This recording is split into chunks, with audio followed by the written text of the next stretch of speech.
Couldn't get your homework assignment in on time? Let's talk about this in today's ThinkShare.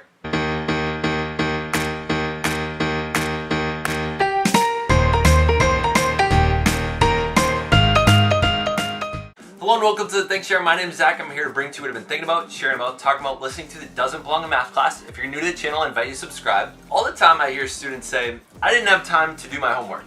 I'm going to invite you to try thinking about this a totally different way.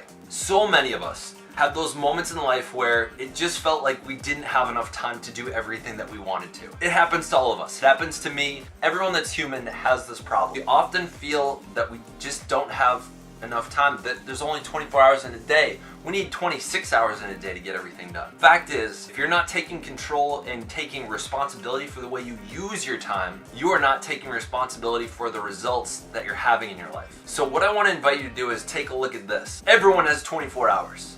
The question is, how do we choose to use it? No one's getting the 25th hour, but for most of us, we don't have the money to delegate a ton of tasks out there, and so time is one of our most finite items. It's one of our most finite resources. So what I invite all of you to do, I try to do this more, I at least have it come out in my language. Even when I don't act this way, I try to at least have it come out in my language, is I try to take full responsibility of the way I use my time. Every once in a while, there's gonna be one of those days where I don't get everything that I need to get accomplished. For example, every once in a while, I don't get my grading done when I say I'm going to. I tell the students, I'm gonna get it done by Friday at 4 o'clock. And sometimes that doesn't happen. I break my integrity, I break my promise, and I look bad. Here's the other problem. It would often look better for me to say, you know what, guys, I didn't have time to do it. My hands were tied. I had to do X, Y, and Z, and so I just didn't have time to grade your papers. I think everyone wants to hear that excuse, but the fact is it's almost never true.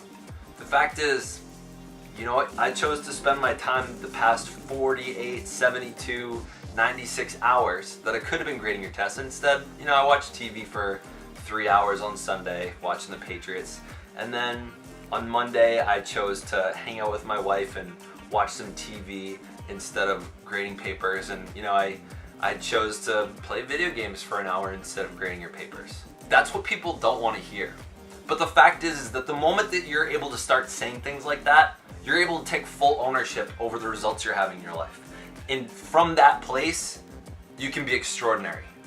People that are average do not take responsibility over the way that they use their time, and so the performance in life suffers, therefore they suffer. No one's given the 25th hour.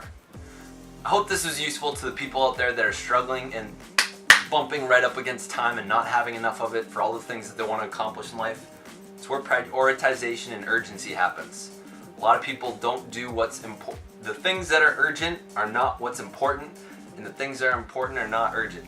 The moment that we can combine urgency with importance is the moment we start having a really amazing life. If you want more of this, I invite you to subscribe. If you want notifications every day I come up with something new, hit the bell. Thank you for watching. Stay weird.